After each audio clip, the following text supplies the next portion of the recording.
Produit sur la table, des négros dans le club, des euros dans les poches et du champagne dans les cœurs. Baby, on roule pas en Porsche, mais on est mignon. En pub ou dans le Porsche, ils adorent le Dom Pérignon.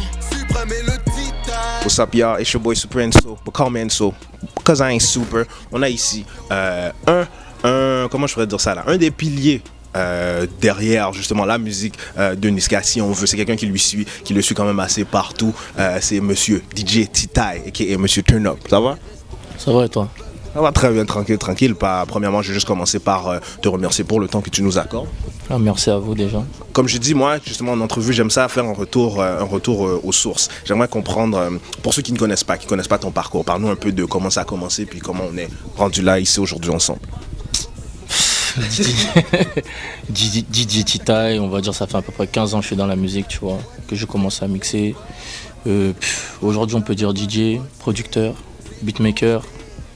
Et voilà, j'ai charbonné. Après il y a eu pas mal d'étapes dans ma vie, dont déjà les scènes, c'est ce qui m'a beaucoup apporté, tu vois, et c'est ce qui fait que je pense que je me diffère par rapport aux autres DJ. Après j'ai eu une étape aussi où j'ai bossé en radio, tu vois. Une radio qui est pas mal cotée sur Paris, tu vois.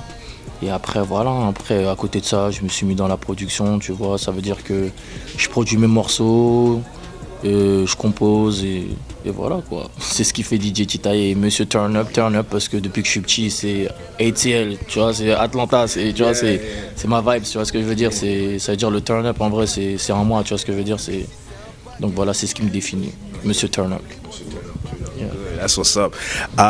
Justement, je voulais parler, mais je pense aussi que tu travailles aussi dans l'industrie de vestimentaire, n'est-ce pas? Plus ou moins. C'est que aussi Monsieur Turn Up, tu vois, en gros, moi je m'intéresse un peu à la mode. Tu vois ce que je veux dire? Du coup, en parlant de ça en même temps, j'ai un projet à venir là qui sortira dans moins d'un mois. Je vais lancer mon média en fait dans la mode qui s'appellera Culture Couture. En fait, ça rejoint en fait les deux mondes de la mode. Ça veut dire le streetwear et la couture. Tu vois ce que je veux dire? Donc ouais, après j'ai déjà sorti 2-3 collections de t-shirts, des trucs cool. À l'époque j'avais fait une collab avec un pote à moi qui s'appelle Overdose Paris, tu vois. On avait fait une marque de vêtements, un petit Bart Cozy, tu vois. Et franchement, ouais, c'était cool. On avait fait un Bart qui dab en fait. Et en dessous, il y avait écrit Turn Up, tu vois. Et on a fait un sold out en moins de 24 heures. Franchement, c'était lourd de ouf, tu vois. Donc ouais, je suis un peu dans le textile, ouais. Nice. Puis j'aimerais justement savoir, est-ce que toi, personnellement, tu penses que le textile et la mode est quelque chose qui influence le hip-hop? Si oui, comment tu dirais? Bien sûr que le textile et la mode influencent le hip-hop. Ben, notamment, déjà, tu as l'artiste avec qui je collabore, là, Niska, tu vois. Il a déjà été approché par certaines marques. Il a déjà fait des collaborations avec Nike. Tu as d'autres artistes français qui sont démarchés par le streetwear.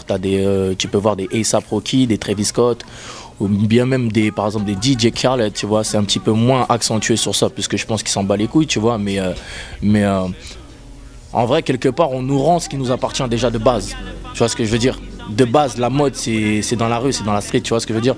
Aujourd'hui, tu as des collections, tu vois, dans la couture, tu vois, par exemple, telles que Gucci ou d'autres marques, qui s'inspirent justement du streetwear. Quand, par exemple, tu prends une paire de Balenciaga, la paire de Speed Trainer, tu vois ce que je veux dire? En vrai, c'est une paire de RH. Tu vois ce que je veux dire? Donc, en vrai, on nous rend ce qui nous appartient en fait. Tu vois ce que je veux dire? Donc oui, ça va ensemble. Si on revient côté musique, je sais que récemment tu as partagé l'extrait d'un son qui s'appelle Bio, que j'imagine que c'est un son autobiographique, on peut dire. Exactement. Qu'est-ce qui t'a inspiré à faire un projet aussi personnel? En fait, aujourd'hui, je peux pas dire que je suis sur un projet. Si tu veux, je fais des petits sons, je les balance comme ça, je fais des petits singles, je les balance. Et pour l'anecdote de ce que j'ai envoyé sur Insta, en fait, c'est un artiste, c'est très, comment te dire, c'est très émotionnel. Tu vois ce que je veux dire? Donc ça veut dire qu'il suffit juste que tu sois éprouvé dans ta vie à un certain moment et tu vas dire vas-y, tu sais quoi, au lieu d'aller pleurer sur les réseaux, faire autre chose ou quoi, tu sais quoi, je vais retranscrire le truc en fait, tout simplement dans ma musique, tu vois. Et là pour le coup, ouais, c'est un son que je vais sortir, je vous dirai pas quand, puisque moi-même je sais pas quand, mais ouais, ça va être un titre vraiment personnel, tu vois, autobiographique, où je vais expliquer mon parcours un peu, tu vois, mais vraiment sur ma vie privée. Et justement, j'espère que ce morceau aussi, il permettra de changer la vision en fait d'un DJ, tu vois ce que je veux dire? Parce que malheureusement en France, quand on voit un DJ, on pense que c'est juste un mec qui est là, qui est derrière, qui pousse les disques ou autre. Or que derrière, tu sais, le mec il peut avoir un vécu, il peut avoir plein de choses qui cachent, qui se cache derrière ça, tu vois ce que je veux dire. Donc voilà, en tout cas, j'ai hâte de sortir ce morceau-là et d'avoir l'avis du public. Tu as eu beaucoup de chance de travailler avec des artistes franco. Est-ce qu'il y a des artistes anglo avec qui tu aimerais travailler?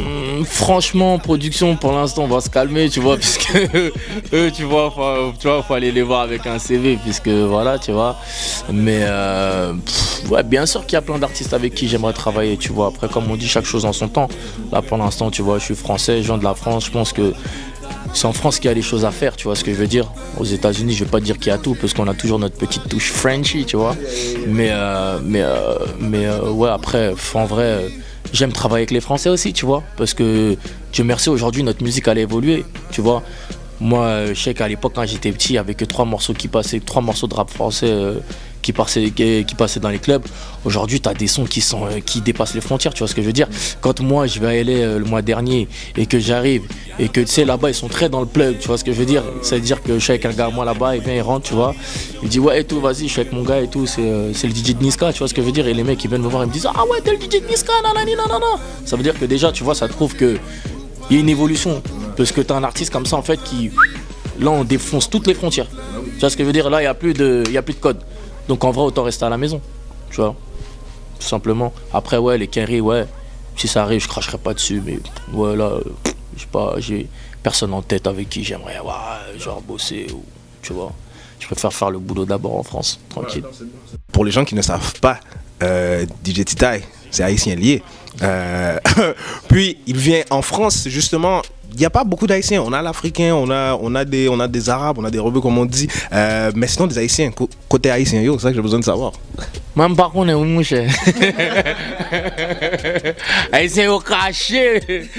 Non. En fait, après, bon, je vais peut-être faire des heureux et des malheureux, tu vois. Mais le problème, c'est que je trouve qu'en fait, on est trop caché, en fait, en France, tu vois. Et je trouve ça très dommage. Par exemple, là, comme je te disais juste avant, on se disait ça en créole. Moi, depuis que je suis arrivé ici au Canada, ça me fait énormément plaisir parce que je vois que les Haïtiens. Tu vois, je vois que des Haïtiens qui sont dans le business, qui sont dans le truc, qui font, tu vois ce que je veux dire. Et en fait, le truc, c'est que là-bas en France, les Haïtiens ne sont pas assez fédérateurs. Tu vois, ils sont là, ils sont que entre eux, tu vois ce que je veux dire. Et par exemple, moi, je sais que je me suis déjà mangé des critiques parce qu'à l'époque, quand je bossais à la radio, j'avais fait faire un remix Alonso d'un de ses morceaux en créole, tu vois. Et les gens vont dire, ouais, mais t'es pas un vrai Haïtien parce que je sais pas quoi, nanani, nanana, tu vois ce que je veux dire. Donc, déjà, il y a moi, comme Haïtien en France. Donc, je pense que c'est bien, tu vois. Et où sont les autres Haïtiens? Ben, franchement, je pense que ça va venir, tu vois. Je pense que ça va venir.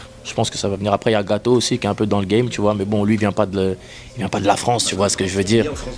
Voilà. Mais il vient pas de la France. Après, ouais, franchement, le game haïtien, il est small, tu vois, il est petit. Donc, mais bon, tranquille. Haïtien, l'union fait la force. L'union fait la force. Ou déjà fou qu'on est. Je pense que ça va venir avec le temps. J'aimerais savoir si les gens veulent te trouver sur les réseaux sociaux. Où est-ce qu'ils peuvent te trouver? Franchement, Facebook, Twitter, Instagram, Snap, après je vais pas te mentir, en vrai, je déteste les réseaux sociaux. Ah ouais? Ouais, grave, ça me fait chier. Ça me fait chier de ouf. Ça me fait chier. Tu vois, je sais pas, Après, il y a des réseaux que j'aime plus que d'autres en fait. Tu vois ce que je veux dire? Instagram, tu peux me DM, tu vois. Tu vas me DM sur Instagram, je réponds à tout le monde. Tu vois, vraiment, c'est cool. Après, je suis moins sur Twitter, je suis moins sur Facebook parce que Facebook, je trouve que ça a moins de viralité. En tout cas, pour ce que je propose, tu vois, moi, j'aime bien l'image. Je trouve que Facebook, ça a moins de viralité. Twitter, c'est cool, mais ils sont méchants là-bas aussi un peu. Ça veut dire en vrai, mon Instagram c'est Monsieur Turn Up et mon Snap c'est Monsieur Turn Up. C'est tout, tu vois. Après mon Facebook DJ Tita et Twitter Monsieur Turn Up, pareil. Donc voilà. Mais en vrai, tu peux me trouver sur tous les réseaux sociaux, tu peux. Au calme. Alors vous l'avez entendu ici en premier, c'était votre boy Enso, DJ Tita aka Monsieur Turn Up. We out here. Alors je voudrais savoir quel serait ton message pour Montréal. Turn up as fuck. Si le rap part en couille, Tita lui prête ses boules.